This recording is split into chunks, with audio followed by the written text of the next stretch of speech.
Fala galera, beleza? Sou o professor Eduardo e hoje nós vamos falar de lançamento horizontal. Pessoal, fiz a representação aqui de um canhão. Esse canhão ele tem uma determinada altura, tá? Em relação à horizontal. E esse canhão ele vai lançar um projétil, né? E esse projétil ele vai ser lançado horizontalmente. Então ele vai ter uma determinada velocidade na direção X, tá? No eixo horizontal.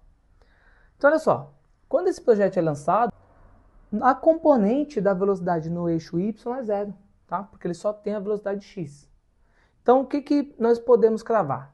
Que a partir do lançamento, né, esse objeto ele vai estar em queda livre, porque a velocidade inicial no eixo vertical é zero, tá? Então, a partir desse instante, a gravidade vai começar a acelerar esse corpo. E na direção horizontal, como não há atuação da gravidade nesse eixo, nós podemos falar que no eixo horizontal esse projétil vai percorrer distâncias iguais em intervalo de tempos iguais, no eixo horizontal. Então vamos escrever a nossa equação na direção horizontal. Direção horizontal, né? Geralmente a gente vai precisar do alcance, então vai ser x igual. Lembra que a velocidade, né, do movimento uniforme era o famoso ΔS sobre ΔT, certo? Tá? Só troquei o ΔS por x, o tempo estava dividindo, mandando multiplicando, então vai ser a velocidade na direção horizontal vezes o intervalo de tempo. Então esse alcance, né, ele vai ser dado pela velocidade de lançamento e pelo tempo, né, de queda, tá? Tempo de queda. Eu vou chamar o tempo de descida aqui. Então essa é a nossa primeira equação, né, do lançamento horizontal. Esse x é o x, né? É o alcance aqui. Então, no eixo vertical, né, esse objeto vai estar em queda livre. Vamos recordar as expressões da queda livre?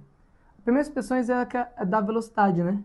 Então, aqui a velocidade em y, no caso da velocidade final, vai depender da gravidade, do campo gravitacional aqui, vezes o tempo aqui. Então, a gente consegue determinar a velocidade com que esse objeto está caindo aqui em qualquer intervalo de tempo, porque a gravidade é constante. Próximo. A equação horária da posição, vou chamar da altura, né? Como a velocidade inicial é zero, então teria que a gravidade vezes o tempo ao quadrado dividido por 2. E esse tempo é o tempo de descida.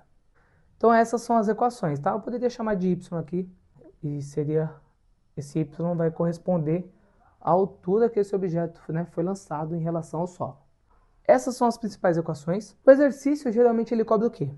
O alcance, né, a distância, né, horizontal que essa partícula chegou no solo.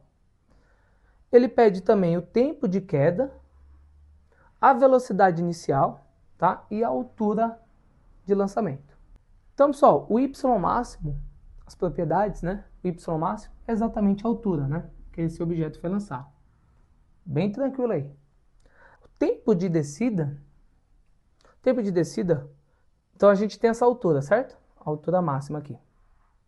Ele está em queda livre, então nós podemos utilizar, né, isolar o tempo de descida nessa equação e descobrir. Então o 2 está dividindo, eu passo multiplicando, vai ficar 2 vezes a altura.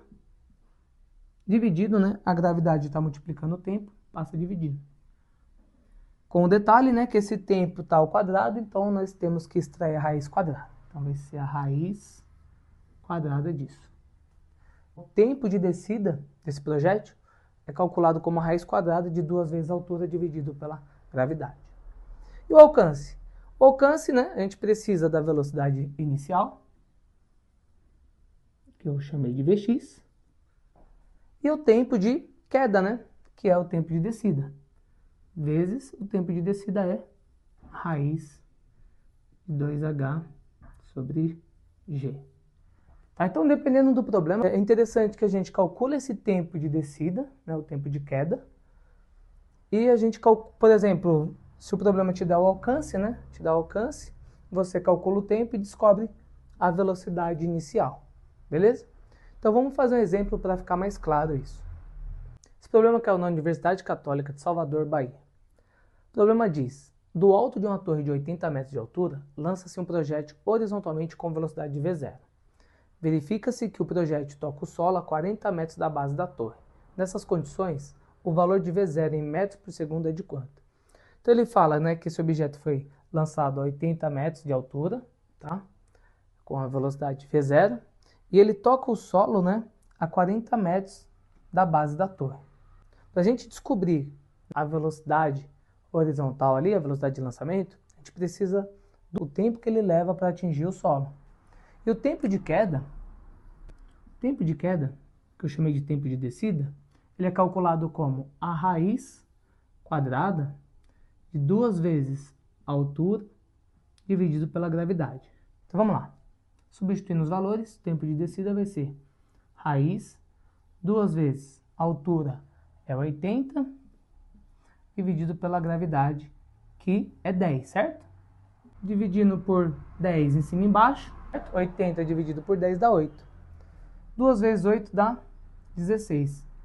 Então, o tempo de descida vai ser a raiz quadrada de 16. Então, o tempo vai ser 4 segundos. Ele pergunta a velocidade horizontal.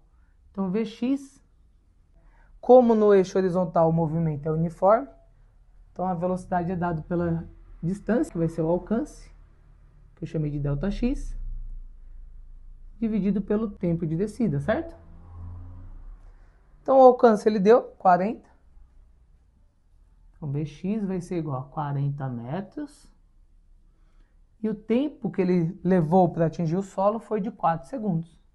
4 segundos. 40 dividido por 4 vai dar 10 metros por segundo. Então essa foi a velocidade com que esse objeto foi lançado do alto dessa torre. Alternativa A de aprovado.